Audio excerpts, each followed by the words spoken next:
وقالت الیہود والنصارى، اور کہا یہودیوں اور نصارہ نے، عیسائیوں نے، نحن ابناء اللہ، ہم تو اللہ کے بیٹے ہیں، وأحباؤہ، ہم تو اللہ کے محبوب ہیں۔ قل فلم يعذبكم بذنوبكم، تو اللہ رب العزت نے فرمایا کہ کہہ دیجئے فلم يعذبكم، اگر تم اللہ کے بیٹے محبوب ہو وہ تمہیں کیوں عذاب دیتا ہے، بذنوبكم، تمہارے گناہوں کی وجہ سے، بل انتم بشر ممن خلق، بلکہ تم بھی انسان ہو، بشر ہو، ممن خلق، اور تمہیں بھی پیدا کیا گیا ہے، یغفر لمن یشاء، اللہ رب العزت مغفرت فرماتے ہیں جس کی چاہتے ہیں، وَيُعَذِّبُ مَن یشاء، اور عذاب دیتے ہیں جسے چاہتے ہیں، وَلِلَّهِ مُلْكُ السَّمَاوَاتِ وَالْأَرْضِ، آسمان اور زمین کی بادشاہت، وَمَا بَيْنَهُمَا، اور جو کچھ ان کے درمیان میں ہے، تمام کی تمام کے اوپر اللہ رب العزت کی حکمرانی ہے، اللہ کی بادشاہت ہے، وَإِلَيْهِ الْمَصِيرُ، اور اللہ رب العزت کی طرف تم تمام کے تمام نے لوٹ کر جانا ہے۔ یا اہل الکتاب، اے اہل کتاب، قد جاءکم رسولنا، تحقیق آ چکے ہیں تمہارے پاس ہمارے رسول، یبین لکم، وہ بیان کرتے ہیں تمہارے لیے، علی فترۃ من الرسل، رسولوں کے وقفے کے بعد، ان تقولوا ما جاءنا، یہ کہ تم نہ کہو کہ نہیں آیا ہمارے پاس، من بشیر، کوئی خوشخبری دینے والا، ولا نذیر، اور نہ کوئی ڈرانے والا، فقد جاءکم، تحقیق تمہارے پاس آ چکا ہے، بشیر و نذیر، خوشخبری دینے والا اور ڈرانے والا، واللہ علی کل شیء قدیر، اللہ رب العزت ہر چیز پر قادر ہے۔ اس پہلی آیت کے اندر اللہ رب العزت نے یہودیوں اور عیسائیوں کا تذکرہ فرمایا کہ یہودیوں کا بھی عقیدہ ہے، وہ کہتے ہیں ہم تو اللہ کے بیٹے ہیں، ہم اللہ کے محبوب ہیں، لہذا ہمیں جہنم کے اندر جانا نہیں پڑے گا، ہمارے جو ابراہیم علیہ السلام کو 40 دن آگ کے اندر ڈالا گیا، ہم سب کے گناہوں کا کفارہ ہو گیا، اب یہودی دنیا کے اندر جو بھی کرتے رہیں، لہذا یہودیوں کو کوئی گناہ نہیں ملے گا، کوئی سزا، کوئی پکڑ نہیں آئے گی۔ کیوں؟ اس لیے وہ کہتے ہیں ہم تو اللہ کے بیٹے ہیں، ہم تو اللہ کے محبوب ہیں۔ لیکن اللہ رب العزت نے قرآن پاک ارشاد فرما دیا، لم یلد ولم یولد، نہ اللہ رب العزت کا کوئی بیٹا ہے، نہ اللہ رب العزت نے خود کسی کو جنا، نہ اس کا کوئی باپ ہے، نہ بیٹا ہے، نہ بیٹی ہے، نہ بیوی ہے، اللہ رب العزت ان تمام چیزوں سے پاک ہے۔ بخاری شریف کی روایت ہے، رسول اللہ صلی اللہ علیہ وسلم نے فرمایا کہ اللہ رب العزت فرماتے ہیں، حدیث قدسی ہے کہ ابن آدم مجھے گالی دیتا ہے، حالانکہ اسے حق نہیں ہے کہ وہ مجھے گالی دے۔ صحابہ نے پوچھا اصلا کیسے گالی دیتا ہے؟ فرمایا اللہ کی طرف اولاد کی نسبت کرنا، یہ اللہ رب العزت کو گالی دینا ہے۔ اللہ رب العزت اولاد سے پاک ہے، اللہ رب العزت کو اولاد کی ضرورت نہیں ہے۔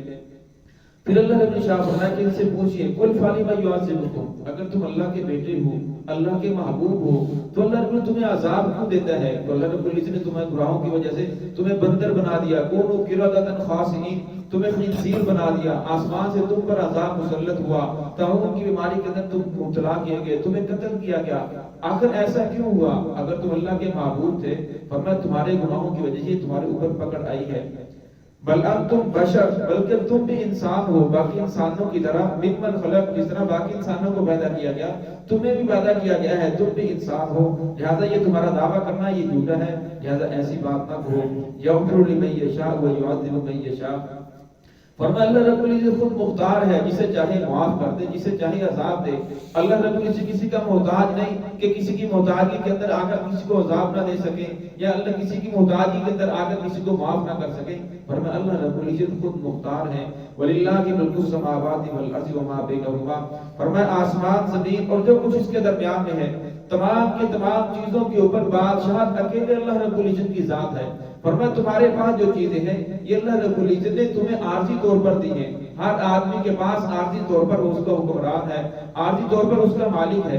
اللہ رب قرآن پاک شاہ فرماتے ہیں فَأَمَّا الْإِنسَانُ إِذَا مَا ابْتَلَاهُ، فَأَمَّا الْإِنسَانُ وَأَمَّا الْإِنسَانُ، کہ اللہ رب العزت بعض مرتبہ کسی انسان کو آزماتے ہیں، مبتلاہ اس کی آزمائش کرتے ہیں اور اس کے اوپر عزت کو تنگ کر دیتے ہیں، اور فرمایا یہ بھی اس کی آزمائش کے اندر، دنیا کے اندر جو بھی انسان آیا ہے وہ آزمائش کے اندر ہے، کوئی مالدار ہے وہ بھی آزمائش کے اندر ہے، کوئی غریب ہے وہ بھی آزمائش کے اندر ہے، امتحان کے ایک عرصے سے ہر انسان گزر رہا ہے۔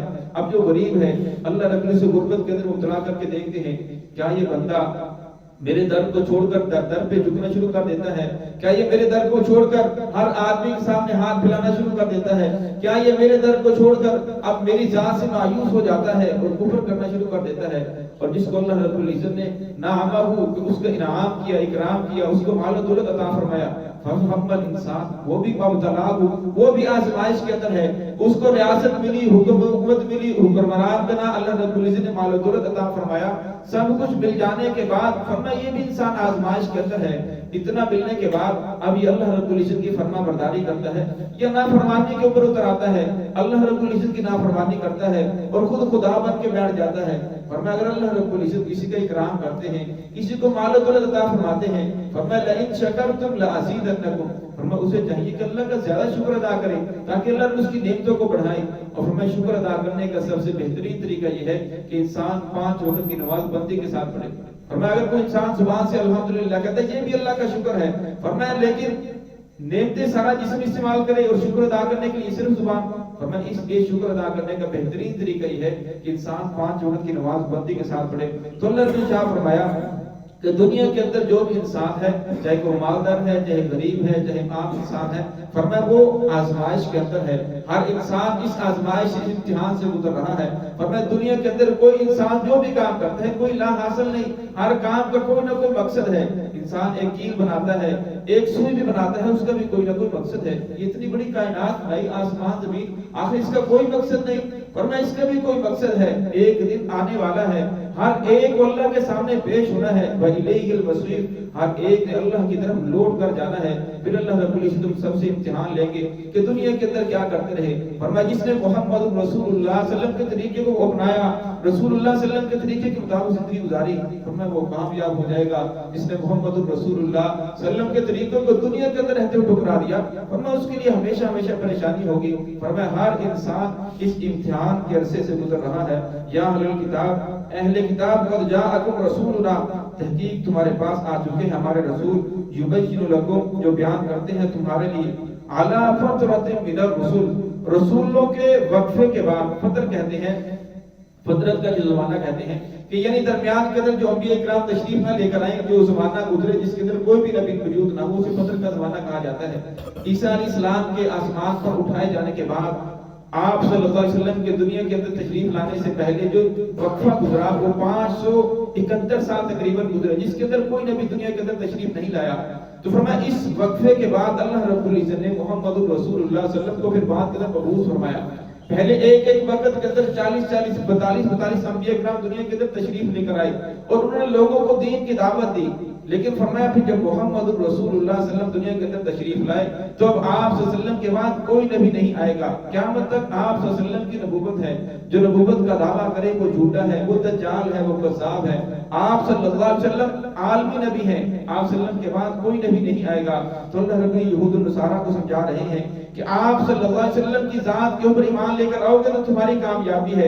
قیامت تک جو بھی انسان آئے گا جب تک وہ محمد رسول اللہ صلی اللہ علیہ وسلم کے دامن کو نہیں تھامے گا، فرمایا اسے کامیابی نہیں ملے گی۔ کامیابی محمد رسول اللہ صلی اللہ علیہ وسلم کے طریقے کے اوپر ہے، محمد رسول اللہ صلی اللہ علیہ وسلم کی ذات کے اوپر ایمان لانے کے اوپر ہے۔ تو اللہ نے شاہ فرما دیا قد جاءکم رسولنا، تحقیق تمہارے پاس آ چکے ہمارے رسول، یبین لکم، وہ بیان کرتے ہیں تمہارے لیے۔ فرمایا ایسا نہ ہو کل قیامت میں تم یہ کہو کہ ہمیں تو کوئی ڈرانے والا نہیں آیا، ہمیں تو کوئی خبردار کرنے والا نہیں آیا، ہمیں تو کوئی سمجھانے والا نہیں آیا۔ علماء فرماتے ہیں، فقہاء فرماتے ہیں اگر دنیا کے اندر کوئی نبی بھی تشریف نہ لاتا، کوئی انسانوں کو سمجھانے کے لیے نہ آتا، پھر بھی اللہ رب العزت نے انسان کو عقل دی ہے، انسان کو آنکھیں دی ہے، انسان کو سمجھ دی ہے۔ یہ آسمان زمین کا نظام دے کر اسے سمجھنا چاہیے کوئی ذات ہے جو اس سارے نظام کو چلا رہی ہے۔ یہ دن ہو رہا ہے، رات ہو رہی ہے، سردی آ رہی ہے، گرمی آ رہی ہے، سورج اپنے وقت پہ نکل رہا ہے، چاند اپنے وقت پہ نکل رہا ہے، یہ سارا نظام کون چلا رہا ہے؟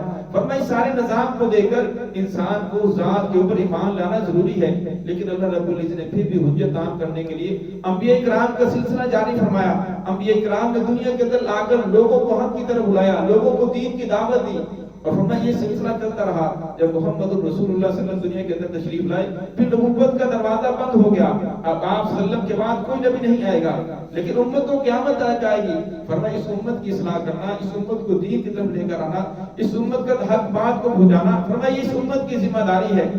جس آدمی نے یہ کلمہ پڑھا ہے اس کی ذمہ داری ہے وہ اپنی فکر کرے اور جہاں تک اس کا بس چلتا ہے محمد رسول اللہ صلی اللہ علیہ وسلم کے دین کو پہنچائے۔ آپ صلی اللہ علیہ وسلم کی حدیث ہے بلغوا عنی ولو آیا، فرمایا اگر کسی کو میرا ایک فرمان یاد ہو، میری ایک حدیث بھی یاد ہو، اسے چاہیے کہ اس کو آگے پہنچائے۔ تو فرمایا اس لیے ہر انسان کی ذمہ داری ہے، جو گھر کا بڑا ہے، سربراہ ہے، اس کی ذمہ داری ہے گھر کے جتنے افراد ہیں ان کی فکر کرے، ان کو دین کی طرف لانے کی کوشش کرے۔ قرآن پاک کی آیت ہے یا ایھا الذین آمنوا قوا انفسکم واہلیکم نارا، اے لوگوں جو ایمان لے کر آئے ہو، قوا انفسکم بچاؤ اپنے آپ کو، واہلیکم اپنے اہل و عیال کو، نارا آگ سے، وہ کون سی آگ ہے، وقودھا الناس والحجارہ، فرمایا جس آگ کا ایندھن انسان اور پتھر ہیں۔ اللہ رب نے قرآن پاک میں بار بار لوگوں کو خبردار کیا، اور یہاں فرمایا ما جاءنا من بشیر ولا نذیر فقد جاءکم بشیر و نذیر، تحقیق تمہارے پاس خوشخبری دینے والے بھی آ چکے ہیں، ڈرانے والے بھی آ چکے ہیں۔ اللہ رب العزت نے ہر دور کے اندر کوئی سلسلہ ایسا نہیں رہا کہ جہاں کی آواز بلند کرنے والے کھڑے نہ کیے ہوں،